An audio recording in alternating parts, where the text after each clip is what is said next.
Hello, everyone, and good morning. Welcome to the show. My name is Mark Farzetta. That is the Farzy Show, presented by Steven Singer of Steven Singer Jewelers. Thanks for hanging in there with us. Going to be about a 45-minute show today, to be honest with you. Gotta have to get out of here right at 7. A little technical difficulty to get things off and running. But when I look back, when I woke up this morning, I had a feeling of what the hell happened yesterday to the Philadelphia Eagles, because their success came in spurts. Their greatness, especially on the offensive side of the ball, came in spurts. But the majority of the game, you're left going, what is happening? You see in the first quarter of this game, in the first half of this game, Jalen Hurts was really having struggles. Says after the game he couldn't feel his hands. It was a little cold. We'll get more on that from, let's see, Jalen Hurts talked about the weather after the game. Nick Sirianni talked about the weather after the game. And as you would assume, Slay was the most entertaining of them all when talking about the weather's effect. And I was just like a lot of you guys. Whoa, guys. The weather? The weather? What do you think? It's a real tropical January waiting for you in Philadelphia for playoff football? You think it's going to be tropical? You think it's going to be put the suntan lotion on your noses and the Hawaiian shirts going out there to play somebody? I don't think so. But the Eagles all say, it ain't Chicago.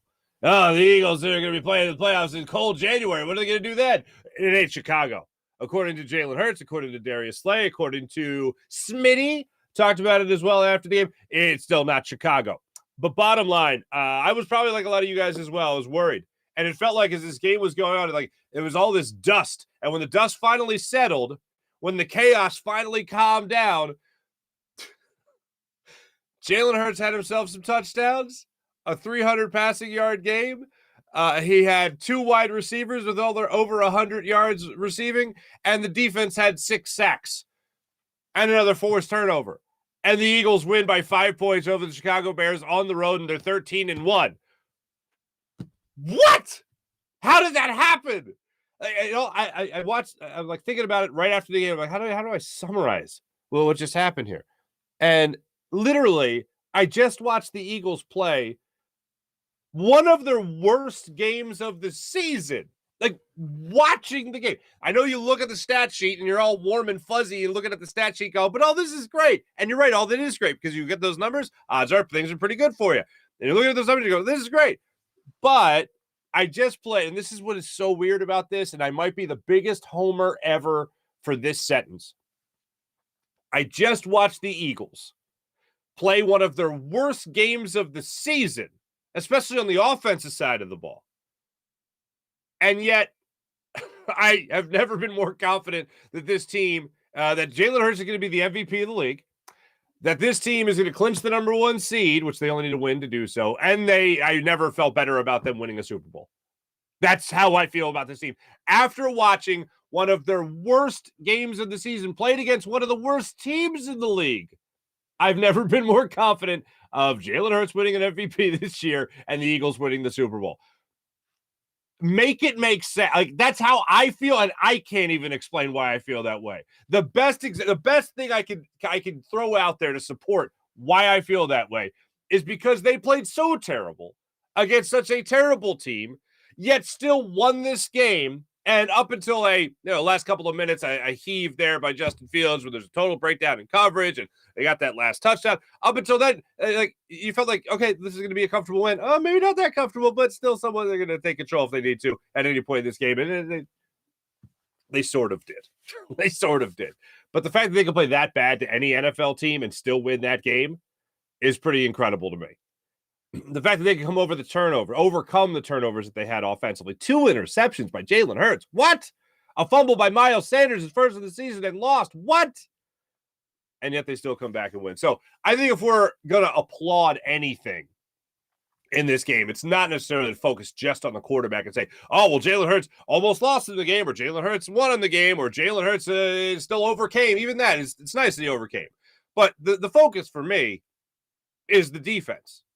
And the best real explanation I can come up with the feeling of having confidence in this Eagles team after yesterday's game has got nothing to do with the stat sheet. It's the fact that when they struggled, and boy did they, and when they faced adversity in this game, and boy did they kept coming. Whether it was their defensive line stepping up and getting sacks, Hassan Reddick with 2, whether it was Josh Sweat beating a man on running a ET, running games at the defensive line, beating the offensive line like that, whether it was Javon Hargrave coming in and making a play, no matter who it was, defensively they stepped up and they made plays. Jalen Hurts stepped up and made huge plays in this game. And this is probably the reason why I felt like the greatness of the Eagles was so few and far between in this game, is because when they did have greatness, like I said earlier, it was spurts of it. And what I mean by that is that the Eagles like to really focus on those big plays. Or Nick Sirianni, rather, in his press conferences, like to talk about those splash plays, those impact plays, those explosive plays.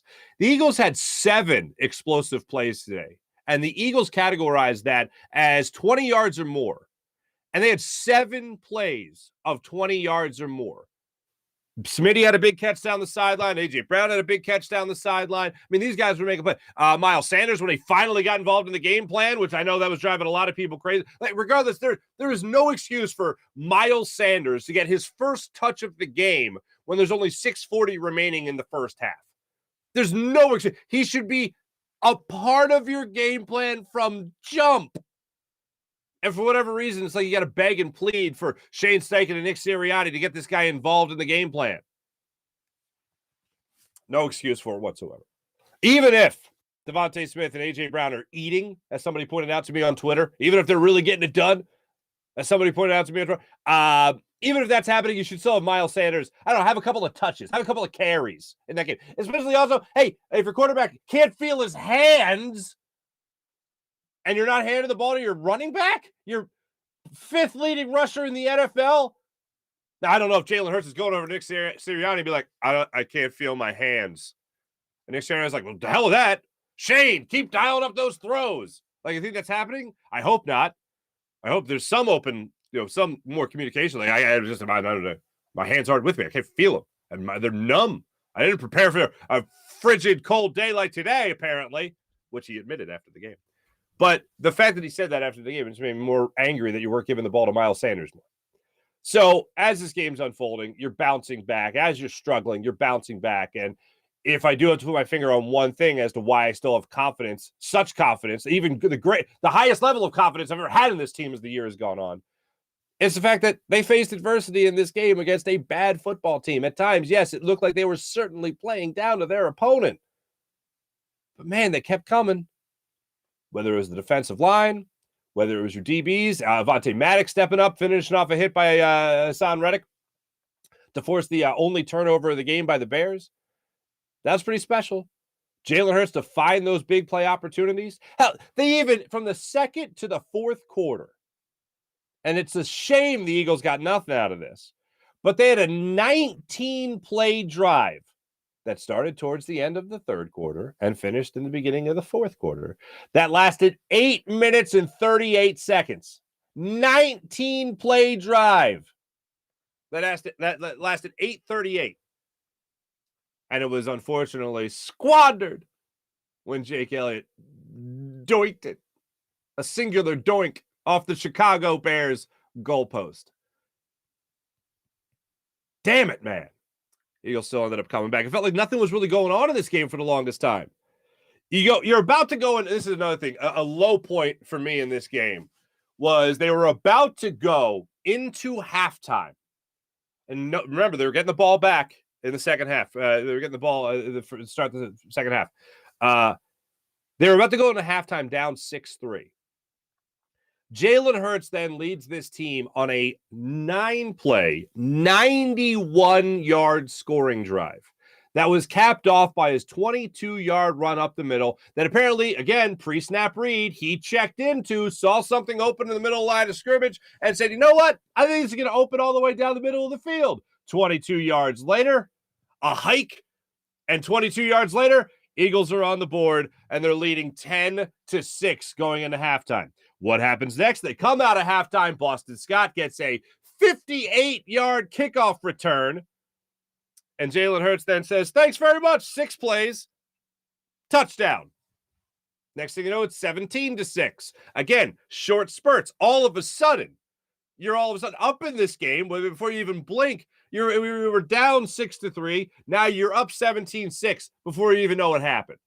And it felt like from that point on, the Eagles offense, the Eagles defense was able to take control of this game and really control it. And then still that didn't happen. You still had spurts. Then basically it felt like nothing happened for quite some time. You have that long drive in the game.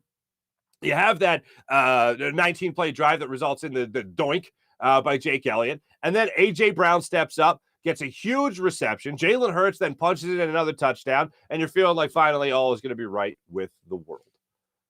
And then when you feel like you're going to be controlling everything, they get that last-second touchdown at the end of that game. So for me, when the dust settled, I looked at the stat sheet, and I didn't feel good about how the Birds played. I looked at the stat sheet, and I went, oh, my God.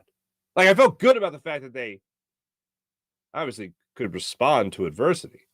But when you look at the stat sheet, you're like, holy Lord. Like, I look at that, and I go, how did that happen? I just fit. Wait a what? Jalen Hurts definitely just played his worst game of the season. Because even if you go back to the Commanders game where they lost, I felt like if you go back to that game, it was. I mean, he hit Quez Watkins for a bomb down the field. That was a touch that would have been a huge turning of the tides in that game. Dallas Goedert's fumble in that game. Obviously, A.J. Brown in that game. There was a lot of mistakes that happened in that game, but I thought Jalen Hurts played great. The stats aren't there to back it up, but I thought Jalen Hurts played great in that game. This was totally different. His first half interceptions were ridiculous. And I remember yesterday watching this unfold, and he hits Devontae Smith for the first down the sideline, rolling to his left, extending the play, basically rocks back, fires down the field, hits about it. And I'm like literally typing out MVP. And before I can hit P, an MVP, interception. Like the next play. And it was ugly, drastically underthrown. Later in the game, A.J. Brown streaking down the sideline in the end zone. Jalen Hurts underthrows him by about a foot. Had all the end zone to work with, threw it at the goal line instead of maybe the back of the end zone to allow A.J. Brown to make a play. Underthrown ball, almost intercepted. So that wasn't a good throw by Jalen Hurts. Right decision, not a good throw. And then on the second interception, I think he was looking for Quez Watkins on that play. I don't know if it was a result of him not being able to feel his hands or what, but that was an ugly throw. I think he was looking for, I think they said on the broadcast, and I kind of agree with it. I think he was waiting for Watkins to explode out of his route a little bit faster, and it did not. He did not explode out of his route faster. Interception. It was a wild game, and it was just a bunch of emotions, feelings, and all that stuff. But when I look at the game and I watch it, I go, that was a bad game. They played a bad game, and they still won. They still racked up yards, and their defense still came up with 6 sacks. Good. Holy what? On Justin Fields, nonetheless. And Hassan Reddick almost had another one. Came up with the big sack, and then almost had another one on the same series. And that's the one Justin Fields escaped, bolted down the sideline for like 38 yards, almost had the touchdown, stepped out of bounds. And I think it was David Montgomery capping off the touchdown that actually ended up making you think the Bears are going to take them seriously in this one. But, man, if I really had to put my finger on a couple of things here that I was pissed off about in this game, really the number one thing. Like, look, quarterbacks are going to struggle. Quarterbacks are going to have bad plays. What I always find inexcusable is the game plan. Is the strategy that you had going into this game. And for whatever reason, and Nick Sirianni said after the game that this wasn't Jalen Hurts checking out of run plays for Miles Sanders. This wasn't that. They saw something in the pass defense, the Chicago Bears, that they wanted to exploit. Okay. If your offense is struggling and your quarterback is struggling, you can just hand the ball to the See, how it works is you have a good running back.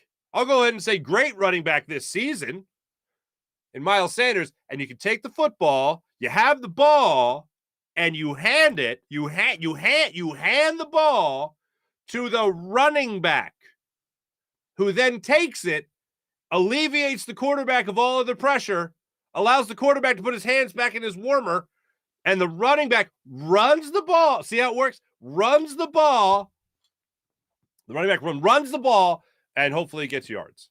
And Miles Sanders has been doing that. Let's see, there's only 4 guys who do it better than him in the NFL this season. So I think I like his odds. And his defensive line is pretty good. This offensive line of the Eagles is pretty good too, so I might as well run behind them as well. Just a thought. Take the ball, give it to the running back. See how it works is the description is in the title. Running back. Yeah. That really pissed me off yesterday. That really pissed me off. I have been usually a guy I'm pissed off at is Jonathan Gannon. I'm quite happy with Jonathan Gannon today. This guy's won his battles. They were running games on the defensive line. They only really started that on a regular basis last week, I feel like. But when I saw on the first sack by Josh Sweat sack. When I saw that, I saw, whoa, what's going on here? We got an end looping around the defensive tackle. In this case, I believe it was Hargrave pushed off right there. And he goes around the defensive tackle into the backfield, straight up the gut, bang, and nails Justin Fields. Sweat sack. That's pretty incredible. That's a great play. Saw another play like that by Josh Sweat. Saw another play like that. Hassan Reddick got into the backfield on that once or twice. Javon Hargrave, on more than one occasion, was just like, nope, and just manhandled his offensive lineman to get after Justin Fields. So that was great. I thought the defensive game plan yesterday was great. I mean, Justin Fields, I knew was going to get his. I even told you guys yesterday that you talk about an average, and Jody McDonald asked me this on Birds 365 during the on Jacob Media. He asked me about whether or not I thought he was going to go over his average. If he set the line at like 75 or 74.5, would Justin Fields go over it? And I was like, yes, definitely. Because Justin Fields is going to be throwing into a secondary that features Darius Slay and James Bradbury. He don't want that smoke. You hear me? He don't want that smoke. So he's going to be tucking it and running. And boy, did he in this particular game. And he racked up a lot of yards, almost 100 yards rushing for Justin Fields. Like, forget even quarterbacks. The guy's like top 10 in the NFL in rushing in general. Like, so he's going to be running with the football. He's going to rack up the yards in that way. He impressed me with his arm in a couple of plays as well. Good for him. But if I really had to put the number one thing I was pissed off at, like, look, turnovers are going to happen. Yeah, I'm not happy about it. You win the game, you overcome, good. But when it comes to game plan and strategy, I don't ever want to see Miles Sanders not get a touch in the first quarter, let alone have to wait until the 6:40 mark of the second quarter to get his first touch in the game. That's ridiculous. It bothers me a little bit, not as much because they won, that you hear from Jalen Hurts afterwards, and I'll let you hear from him, talk about how the weather impacted his play and how he wasn't prepared for that game yesterday because of the simple fact that it was so cold. That definitely bugged me. Nobody checked the weather beforehand. Nobody knew about 19 degrees. Nobody knew about the wind or anything like that. I know Chicago is its own animal when it comes to the kicking game in particular. I mean, you saw their own kicker say, nope, not kicking in this, with what would have been, a 48-yard field goal? And he opted, no, I don't think, just go for it, or punt it, and they ended up punting it. So when you saw that, you kind of went, all right, well, first off, this is stupid for Eberflus not to go for it or kick the field goal. And then they got the shot on the sideline of their kicker going like, this is a terrible idea. We should not kick, punt that ball right now. And they ended up doing that. I wonder if Jalen Hurts' couple of throws got held up in the wind. I wonder if that underthrown ball to A.J. Brown got held up in the wind. I wonder if that first interception was held up in the wind. Maybe the second interception got taken by the wind. But that one I could actually see. The second interception, a little bit of a miscommunication there between his receiver and himself and Jalen Hurts as to why that ball wasn't where it was supposed to be or why his receiver wasn't where he was supposed to be on that particular play. But all these guys talked about it after the game, about how the weather impacted this game. I hate using weather as an excuse because I look at the other team and I go, they seem to do okay with this weather. They played in that too. So I don't really want to use that as an excuse. And if you are using it as an excuse, then where is the adjustment? Where is the handing the ball to your running back? Where, if the weather's that bad, if the throwing game is that impacted, then where's giving the ball to your running back? Now, some of you might be saying to yourself, well, Miles Sanders, he fumbled the ball. Yes, he did fumble the ball. But it has nothing to do with how you started out this game. The fact that he didn't get it is ridiculous. two things. Definitely a little pissed about when it comes to that game. Without further ado, let me get to our locker room report brought to you by Rothman Orthopedics. But first, let me tell you about Steven Singer of Steven Singer Jewelers. The other corner of 8th and Walnut, right there on Jewelers Row. Is this seat up a little high? Seat's up a little high. Boom. Check that out. There we go. Let me tell you about my friend Steven Singer at Steven Singer Jewelers. Holiday season, looking for the perfect gift? Check out Steven Singer of Steven Singer Jewelers, the other corner of 8th and Walnut, right there on Jewelers Row. Steven, been in the love business for over 40 years in Philadelphia, and Steven likes to take care of Philadelphia with the perfect price and treat you like a real family member when you come to Steven Singer Jewelers. You don't need a promo code. You don't need anything like that. You know what you need? Just to know that the other corner of 8th and Walnut is the place to go. Steven likes to give you that perfect price while other jewelers are marking things way up. Steven keeps them at the best price. Perfect, as a matter of fact. Steven Singer Jewelers, one place, one price, the perfect price. Every day online at IHateStevenSinger.com. That's IHateStevenSinger.com. All right, now let me get you some of this stuff. Okay, first off, ladies and gentlemen, I am pleased to announce we have made a new hire here at the Farzi Show. We have hired, he doesn't know it yet, but we have hired Darius Slay as our weatherman. Weatherman Slay. Before I let you hear from Jalen Hurts, before I let you hear from Nick Sirianni, we're going to start it off with Slay just to talk about what the weather was like. And he was asked if he had ever felt that kind of weather in Philadelphia. Here's Darius Slay after the game. Nope. I ain't never. I've been in Philly in January, and it ain't feel like that. So that there was crazy. We don't got a wind like that. You know, the wind was blowing every well. So shit, they ain't gonna be like that in Philly. Not with that kind of wind, you know. But I'm cool with Philly being cold, but it was bad because that sun wasn't hitting us either. Oh Lord, the sun, the shade went down. It got real cold. Yeah, but I don't worry about that as long as the bench hot. All right. That's I can't get enough of that, man. I really can't. So it was cold, okay? It was cold. It was windy. It was chilly. It was 18 degrees at kickoff. Wind chill was like -3. It was ridiculous. All right, and the wind's all whirly around. It was terrible. It was ugly. It was horrible. 60-mile-per-hour winds, by the way. 60-mile-per-hour winds. Here's Jalen Hurts on how the weather affected his game. Yeah, I think early in the game, personally, I really couldn't feel my hands. It was very cold. Didn't really have good vision on the field personally. Just there's a lot of different things going on, and I think to be able to persevere through that, that's not something that was done by myself. You look at the special teams, the plays that they made. You look at the defense, how they showed up after the turnovers, and were able to get the ball to us and give us opportunities. And Justin Fields is a hell of a player. I have a lot of respect for him. I always have. But I think in the end, that's a testament to how we persevered as a team and how we believed in one another as a team. This is honestly the first time I ever listened to Jalen Hurts after a game, and I went, what? Are you kidding me? And then he turns it into the positive, but hey, we persevered as a team. Like, no, hold on. Let's go back to the idea of, go back to the weather part of it. Nobody told you about this? All the game planning, all the studying, all the time in the Novacare complex, all that stuff, and nobody looked at nobody looked at weather.com. No one looked at their smartphone and went, "Oh, look at that! It's going to be a little chilly today." Ah! What? Look, I know he's a Texas kid. He played at Bama. He played at Oklahoma. He's probably not used to that many cold weather games. I get it, but nobody on that squad was like, "Hey, by the way, it's going to be a little chilly out there today. Might want to double up on the hand warmers." So he was asked after the game what he can do to be better next time around. And here's what he said. Might need to go, when we playing in cold conditions, probably tune myself up for those conditions before we play. I like to come out and warm up with the team. I think I never played anything that cold. But nonetheless, we found a way. Just being prepared on that end, making sure my hands aren't numb and all that. But I think in the end, we found a way. Along those lines, though, January in Philadelphia, the playoffs might be sort of similar conditions. Has that crossed your mind? It ain't Chicago.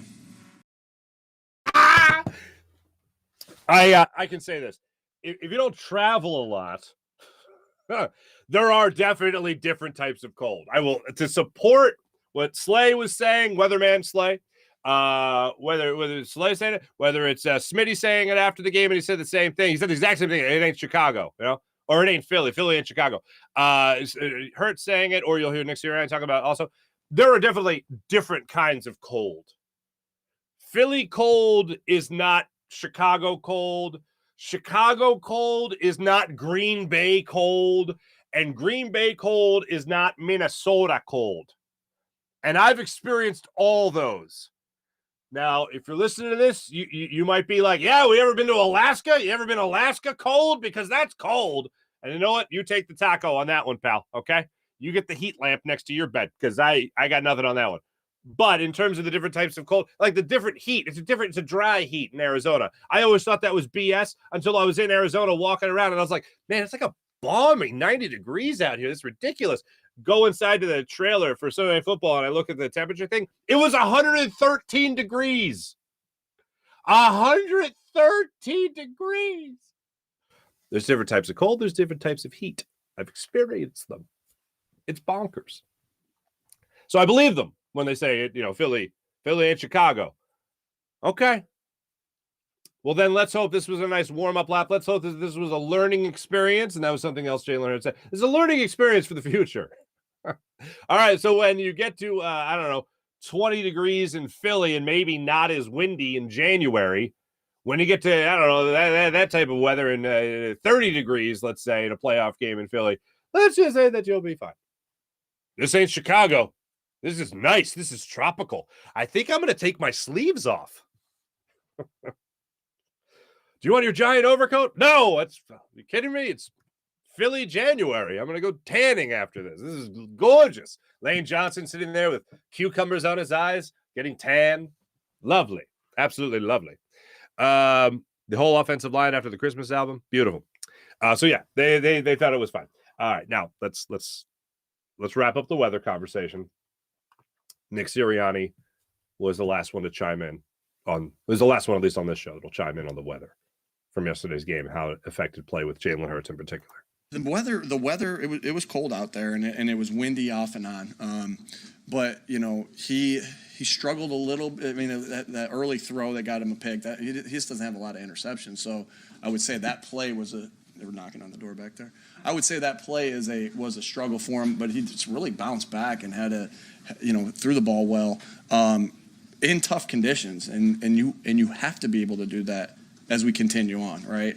As we continue on, and you play games in the cold, that's a necessity. And it was good to see our guys winning, and Jalen making some really good throws in there to end the game out. And we had that third down there, and we had a lot of confidence that Jalen and AJ were going to make a play there, and they did. This is just jumping to mind. I've talked to multiple people, and I don't know. I mean, on the internet today, you can confirm anything either way, kind of. The Windy City, right? You talk about the wind there and all that stuff. The Windy City apparently has nothing to do with Chicago's actual wind, but it has to do with the political winds changing in Chicago or something like that. How Chicago is windy, like they go either way when it comes to politics. I don't know if that's true or not, but if that is true, whoever said that never played football at Soldier Field in Chicago, because it absolutely applies to the wind. I mean, the thing I always go back to with the weather conditions in Chicago is, was it Robbie Gould who kicked that field goal? And it was a curveball.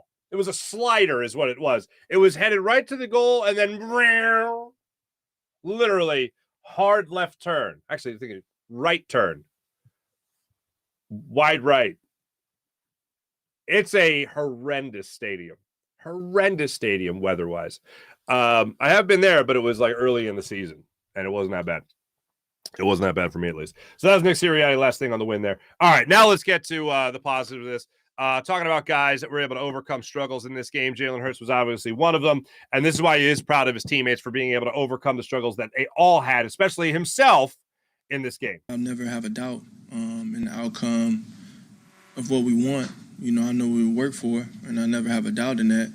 And I want those guys to look me in the eyes and know that there's not a doubt. Know that I'm with the preparation that we put in together, that we'll find a way. And I want them to have that trust in me. So, you know, you look at A.J. Brown stepping up and making big-time plays down the field.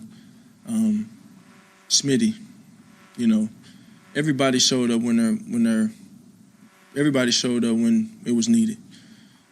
You know, and that's what the great players and great teams do. And I commend this whole entire team for staying together through everything that we endured today, being able to persevere through it. Jalen Hurts yesterday on his struggles. By the way, when you listen to those guys step up and actually perform at the level that they performed at yesterday, you can talk certainly about A.J. Brown, who had another career day, by the way, 181 yards. Devontae Smith, 126 yards in the game, neither with touchdowns. They left that to their man Jalen Hurts, who had 3 rushing touchdowns in yesterday's game. But A.J. Brown was able to get 181 yards on 9 receptions, 16 targets in that game. And Devontae Smith, 126 yards on 5 catches in that game. After that, their next leading receiver, Kenny Gainwell, 9 yards. Well, how about that? So that was Jalen Hurts yesterday on his struggles. Also his struggles and being able to overcome his struggles and the team overcoming his struggles. Nick Sirianni talked about his quarterback doing that as well. I think he just controls what he can control. He can't control a bad play earlier. He moves on to the next play, and then it's just it's no surprise. That's who this guy is, and we've seen that over and over again. Like, and I've mentioned it 1,000 times. Like the New Orleans play, he has that stone face look on his face from last year in the New Orleans play, and then he makes a bad play, and he still has that same look. It doesn't matter. Like he continues to put himself in the moment and learn from the past. And try to repeat the good things and not, and get better from the things he messed up. But he's completely in the moment, and I think that's what great players do. Let's hope that's the case. That everyone just continues to get better, steps up, and leaves the past in the past. Before we get to our morning rush brought to you by Sky Motor Cars and our chat check today, I do want to tell you about the great people of Manscaped holiday season. Ladies, you want to keep your man well-groomed? Manscaped. Manscaped.com. 20% off with promo code Farzy and free shipping. Make sure you enjoy the Platinum Package 4.0 from the great people of Manscaped at Manscaped.com. Promo code Farzy, 20% off and free shipping at Manscaped.com. Also, the great people of, do you like CBD? Do you use CBD? How about Freestone Farm CBD, where you can also get 20% off your order with promo code Farzy at FreestoneFarmCBD.com. Their insane tropical tasting Bayox that clocks in at a chart topping 24.1% is amazing. And how about this? There's super CBD, which is half Hindu, what is that word? Kush. And 21%. Genetics of these guys are off the charts. Freestone Farm CBD, 20% off with promo code Farzy. How about Mojo? The Mojo app. Mojo. Have yourself a good time. Must be in New Jersey to trade on Mojo. Mojo treats over 300 skilled players across the NFL, from wide receivers to tight ends to running backs to quarterbacks, as if they're stock prices, as if they're stocks themselves. They rise and fall throughout the season and off season. So there's no real off season at Mojo. So you think a rookie is about to break out? Boom! Buy low, sell high on the Mojo app. Enjoy all Mojo has to offer. Check out mojo.com for more information. That's mojo.com for more information. How about PHL Sports Station, Philadelphia Sports Station, enhancing your Philadelphia sports fan experience across all social media and blogs. That's phlsportsnation.com. Before we get to our chat check, I'd like to direct this message at the the Dallas Cowboys. Okay? To the Dallas Cowboys.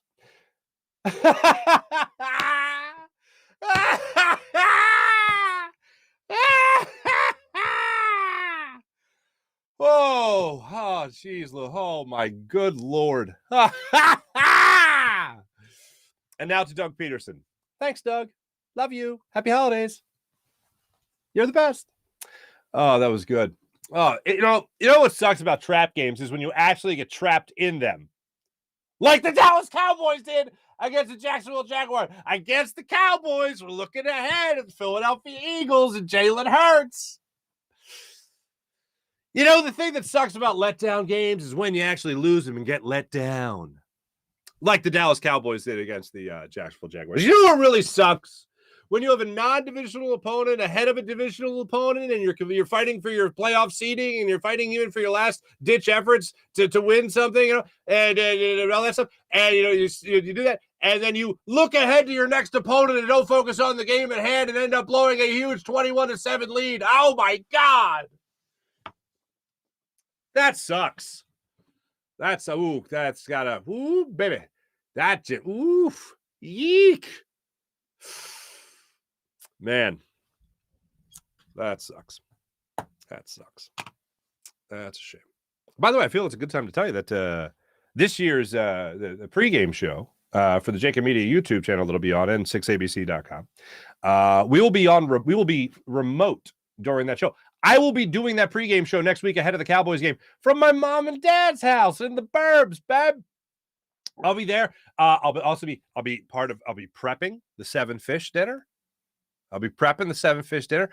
We normally make a stuffed calamari as part of the 7-fish course. That we usually cook that in like the gravy, the red sauce, right? We usually do that in the sugo, right, or the salsa, right? We usually do it in that. I'm thinking of grilling it. I'm thinking of stuffing the calamari with crab, right? Maybe some shallots, okay?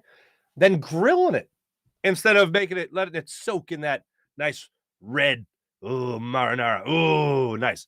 I think I'm doing that. So watch out for that one, babe. But yeah, the Cowboys suck. Just want to add that in there. Let me get to the chat check. Let me see how you guys are doing today. Mally, April, good morning. How about them Jaguars? Alyssa, what's up, Alyssa? Allison Lombard, welcome aboard. I couldn't agree more. I'd rather win ugly than lose pretty. I'm sorry, did you say still win? Yeah, I'm winning. I don't care. That was ugly, but they won. Absolutely. When the dust settles, the stat sheet looks amazing, and you still win. You have a bit more points than the other team. All right, it wasn't that bad. Still give Miles Sanders the ball before 6:40 left in the second quarter. Waiting for people to talk about how awful the Bills fans are for throwing snowballs. Oh, wait, that's reserved for Phillies fans. April, I agree, and I hope I got your inflection right. I think I nailed it. That is always going to be our thing. That's always going to be our thing. And it sucks that that's the way it is. You know what? Forget about snowballs for a second. Remember in Cleveland, they threw bottles at the officials? Remember that? Nobody talks about that. Anyway. Oh, and they also they got a guy quarterback who's a sexual predator. But anyway, alleged. Do you have to say alleged after there's a settlement? I don't know. Please be careful, Jalen, though. Oh, yes. Sean, absolutely. Oh, that's a great story. Thanks for reminding me. So after that play, what was it, the third quarter? Where Jalen Hurts got popped, and he was a little slow getting up from the field. Now, pardon the France that's being used here by our friend Jeff McClain of the Inquirer. But Jordan Mailata on quarterback Jalen Hurts taking hits and popping up, except for the one he took a little longer to get up on. Jordan Mailata said after the game, that one scared me. He just laid there. I ran over and said, stay down. He said, pick me the F up. And I said, yes, sir. Might. Love that. I looked for the audio of Jordan Mailata saying that. I couldn't find it. How the hell did the Patriots throw that game away? Literally, they threw the game away. What did I heard SVP? What did he? Oh man, it's escaping me what he was referring to it as. But they basically tried. They were tied as time expired. The Patriots were tied. They had possession of the ball, and they started doing the lateral BS. And the Raiders picked it off and returned it the other way to win the game. What are you doing, man? Bill Belichick, man. Woof. This year, we've had alternating quarterbacks. We've had to watch alternating quarterbacks. Was it against the Bears? I think it was against the Bears. The Patriots had alternating quarterbacks against the Bears. Quarterback by committee? What? And then laterals. in a tie game, time expiring. Not exactly a good move there. Don't know how that happened, but it did. Alyssa, my parlay didn't hit because of Sanders' lack of rushing yards. Alyssa, I don't want to be selfish, but Miles Sanders, he's on my squad, and now I'm out of the playoffs. That's all I gotta say. But I never let that affect the show. I never let that. And in my opinions about the game, because I really don't care that much about fantasy football. I just do it to help me follow other players I normally wouldn't follow. But it's not a big money league either. But it's still money. Anyway, yeah. So listen, I feel you there. April, hello. Mally, Sean, Gillespie. Mal, if defense was firing off, you're damn right they were.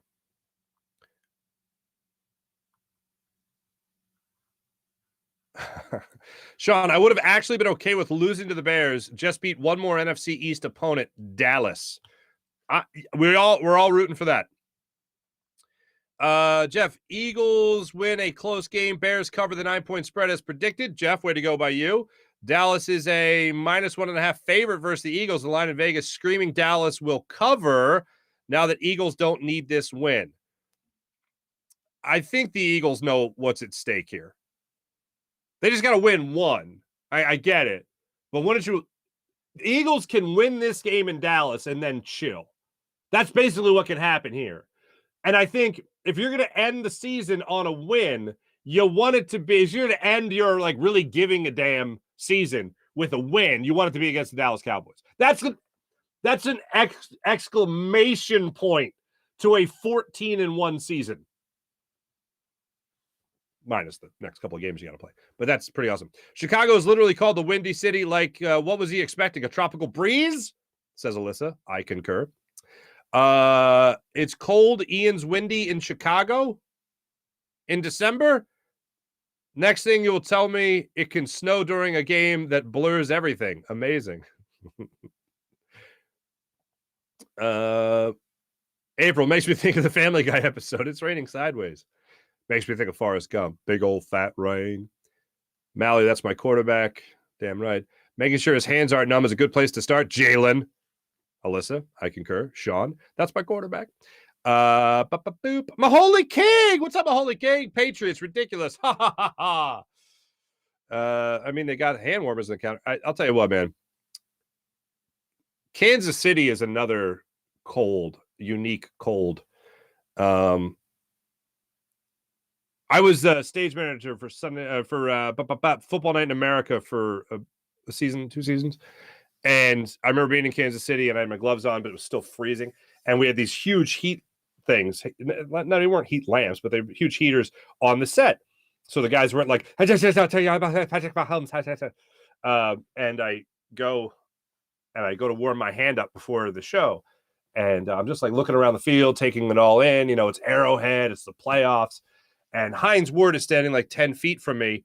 And I'm just looking around the field. And Hines Ward looks over me and goes, "Yo, Mark, your hand's on fire." And I look, my hand wasn't technically on fire yet, but my glove that I had on was smoking.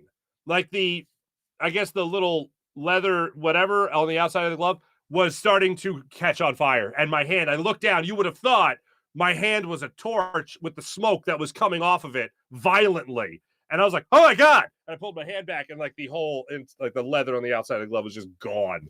And it was the next layer was skin. It was a little bit of cotton and then skin. It was my hand was next. After that, that's cold. That's cold.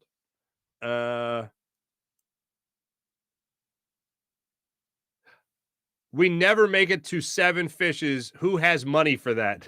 April? Oh, April also gives me the grilled seafood with that little tiny thing right there, a little handshake, you know what I'm saying? Little scusi. You know what I'm saying? If I just say scusi, you just kind of know what my hands. For the people on the podcast, if I just say scusi, you just kind of know what my hands are doing as I'm saying that, I'm sure. It's funny though, they say that with actual Italians I speak with, when I say 7 fish, they know what I mean, but no one does 7 fish in Italy. And it's pretty much for that reason. It's that no one can afford 7. Well, people can afford 7 fish, but not a lot of people can afford 7 fish. Usually have fish, It's just not 7 of them. It's T-Bro stuffed calamari. Summing up. I like the T-Bro comments on the food first and then the Eagles game. All right. Stuffed calamari. So for those that don't know, because I know some of you guys, and this is true, and maybe you don't. Maybe you're all a lot smarter than regular people I come in contact with. But people that have only had calamari in like the ringed version and fried or just grilled the ring version, you don't understand the calamari. I think you understand it's squid, but squid comes basically the body of a squid is a tube. So before you wring it out, before you actually cut it into rings, you could just stuff the tube. Okay. And one of the things that my cousin Linda, who is a gourmet, she introduced this recipe to my family called stuffed calamari, basically. And you stuff it with crab meat. You have the crab meat. Basically, you make a crab cake without the bread, maybe a little bit of breadcrumbs. And you stuff that with, some people like pine nuts. You can also put parsley in there, shallots. And you take the crab meat and you kind of roll it and insert it into the tube. And then you put the tube of calamari. You take a toothpick and you kind of clamp off the opening of the calamari. And then you drop those in a little like baking tray with the marinara, whatever. And then you bake that for like 25, 30 minutes at like 350, I think. And then you pull them out. Oh my God. Mwah. It's like a stuffed shell is the best way I can describe it to those that wouldn't know at all. But it is, oh my God. Oh my God. And my wife doesn't like it. So that means I get hers, which makes Christmas Eve even better for me. Oh my God. Alyssa. Oh, you dirty dog. Alyssa, I'll read your comment in a second. But T-Bro, stuffed calamari, summing up the Bears game. Chicago weather sucks, but we won. It's effing Dallas week. Let's go. Yeah, there's no way to take their foot off the gas for the Dallas game. April, I concur. Blue City Empire Sports. Yes, Daniel Jones, primetime game. He won his first primetime game. That's right. That was his first primetime game against the Redskins. Oh my goodness gracious. Miscusi. No hand gesture that time. Against the Washington Commanders. The Giants won that game 20-12. By the way, Brian Dable last night goes for it on 4th and 9 with about $1:30 remaining in the first half. And the Giants end up getting a touchdown on that drive. So a little Nick Sirianni in that one. Boop. Mark, what the hell? This is why we can't have nice things. Alyssa, love a good tube stuffing. Come on now. I'm guessing the chef isn't your freaky cousin. Come on, April. The freaky cousin is on my Polish side of the family. The Italians are actually my Italians, with the exception of like my cousin Steve and my cousin Lou, rather reserved.